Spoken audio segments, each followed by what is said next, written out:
جج صاحب کو تھوڑی دیر بعد محسوس ہوا عمران خان کی بہنیں انہیں تسلی دے رہی ہیں اور وہ سسکیاں لے رہے ہیں۔ یہ مسلسل 2 سال سے عدالتی، قانونی اور ریاستی جبر سہ رہے ہیں۔ 12 اکتوبر 1999 کے بعد جنرل مشرف کے حکم پر پورا شریف خاندان غائب کر دیا گیا تھا۔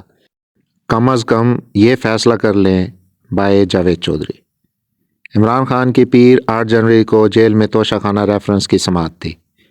بشرا بی بی اور خان صاحب پر فرد جرم عائد ہونی تھی۔ جج محمد بشیر عدالت میں پہنچے اور کارروائی شروع ہو گئی۔ جج نے تھوڑی دیر بعد محسوس کیا عمران خان کو ابھی تک عدالت میں نہیں لایا گیا۔ بشرا بی بی بھی نہیں آئی تھی۔ لطیف کھوسہ بشرا بی بی کے وکیل تھے، وہ اڈیالہ جیل آئے لیکن یہ کہہ کر عدالت کا بائیکاٹ کر دیا، میرے ساتھیوں کے ساتھ گیٹ پر زیادتی ہو رہی ہے، جب تک انہیں انٹری نہیں ملے گی میں عدالت نہیں آؤں گا۔ تاہم وہ جاتے جاتے شعیب شاہین کو بشرا بی بی کی غیر حاضری کی درخواست پکڑا گئی۔ بشرا بی بی پیر کی بجائے منگل کے دن عدالت میں پیش ہونا چاہتی تھی۔ جج صاحب نے درخواست منظور کر لی اور اس کے بعد جیل سپرنٹینڈنٹ سے کہا، خان صاحب کہاں ہیں؟ یہ ابھی تک کیوں نہیں آئے؟ ڈپٹی سپرنٹینڈنٹ نے بتایا یہ 5 منٹ میں آ رہے ہیں۔ بہرحال 10 منٹ بعد عمران خان عدالت میں داخل ہوئے اور آتے ہی جج صاحب کے سامنے احتجاج شروع کر دیا۔ ان کا کہنا تھا میرے ساتھ کیا ہو رہا ہے؟ کیا یہ انصاف ہے؟ جج صاحب نے پوچھا کیا ہوا؟ ان کا کہنا تھا میری بیٹوں سے بات نہیں کرائی جا رہی۔ آپ نے آرڈر بھی کیا لیکن جیل اسٹاف کہتا ہے ہمیں جب تک تحریری حکم نہیں ملے گا ہم اس وقت تک ویڈیو کال نہیں کرا سکتے۔ کیا یہ انسانیت ہے؟ مجھے میرے انسانی حقوق بھی نہیں دیے جا رہے۔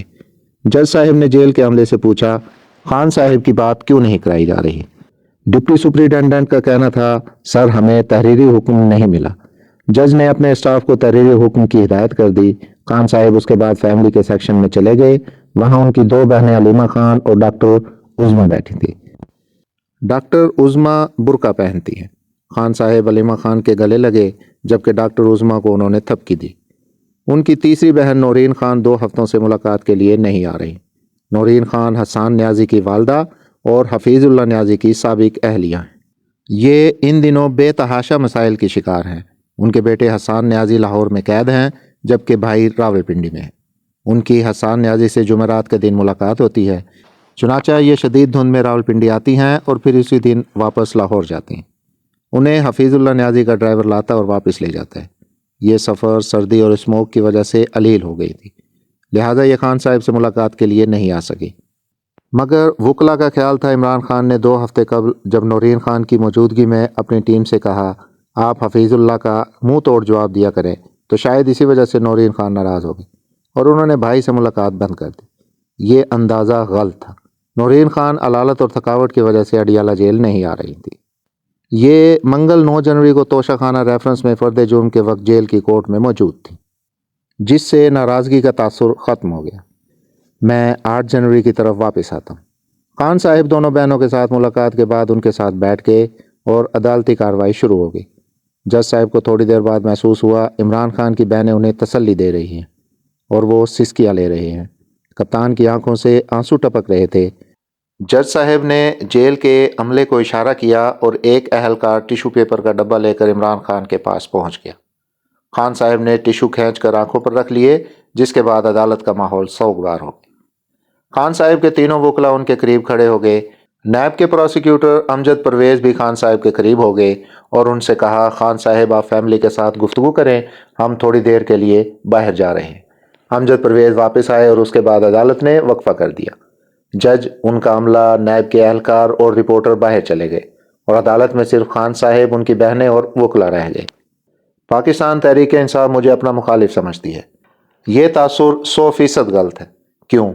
کیونکہ میڈیا اور صحافی صرف حقائق پر بات کرتے ہیں۔ ہم لوگ مخالفت برائے مخالفت کے ساتھ سروائیو ہی نہیں کر سکتے، اور حقائق کی سب سے بڑی خامی یہ ہوتی ہے یہ بہت ظالم ہوتے ہیں اور ان کے ظلم کا پہلا شکار خود صحافی بنتے ہیں، اور اسٹیک ہولڈرز انہیں مخالف گروپ قرار دے کر رائندہ درگاہ کر دیتے ہیں۔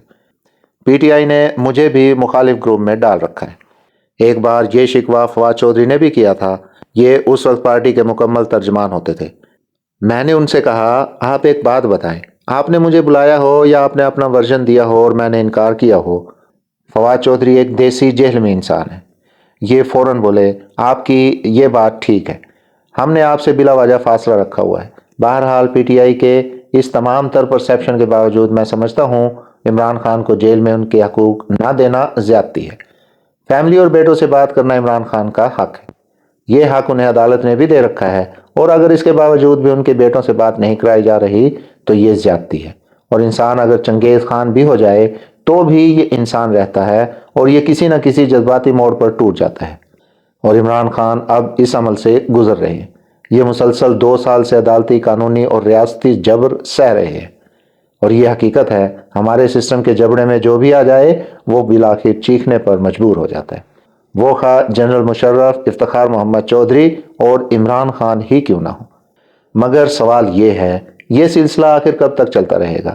اس ملک میں وزرائے اعظم آخر کب تک وزیر اعظم ہاؤس سے نکل کر اڈیالہ جیل جاتے رہیں گے؟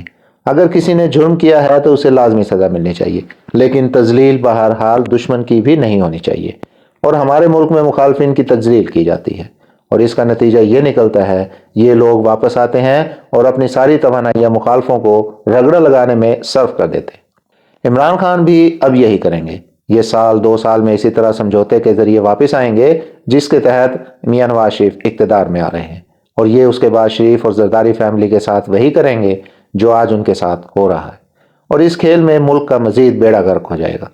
میرا مشورہ ہے کہ عمران خان کو اب صورتحال کا اندازہ کر کے مستقبل کا لائحہ عمل تیار کرنا چاہیے۔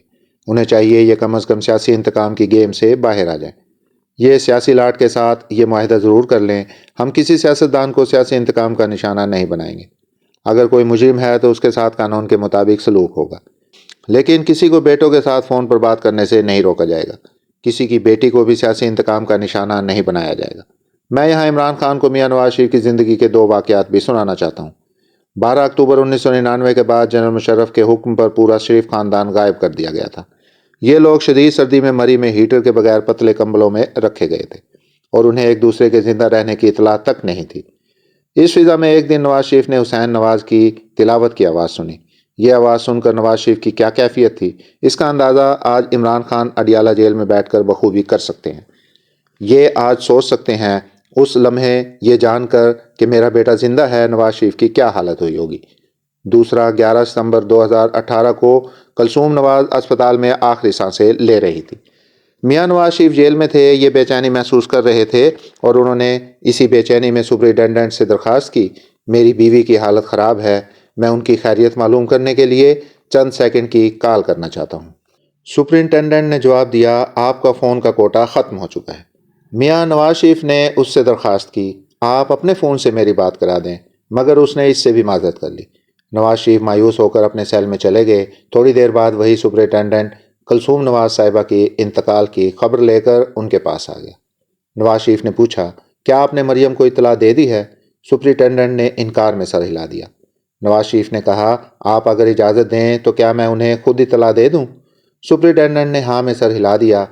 میاں نواز شریف مریم نواز کے پاس گئے، انہیں سینے سے لگایا، والدہ کے انتقال کی خبر دی، اور ساتھ ہی کہا، بیٹا کسی کو بد دعا نہیں دینی، یہ تکلیف ہمارے نصیب میں تھی۔ عمران خان آج اس تکلیف کا بھی اندازہ کر سکتے ہیں، چنانچہ میری ان سے درخواست ہے یہ ایک باپ، بھائی اور خاوند کی تکلیف کا اندازہ کریں اور پھر یہ فیصلہ کر لیں، اللہ نے اگر انہیں دوبارہ اقتدار دیا تو یہ کسی دوسرے کے ساتھ یہ ظلم نہیں ہونے دیں گے، یہ سیاسی انتقام میں اخلاقیات اور مروت کو قتل نہیں ہونے دیں گے، اور وہ دوسرا خواہ ڈیش ہی کیوں نہ ہو۔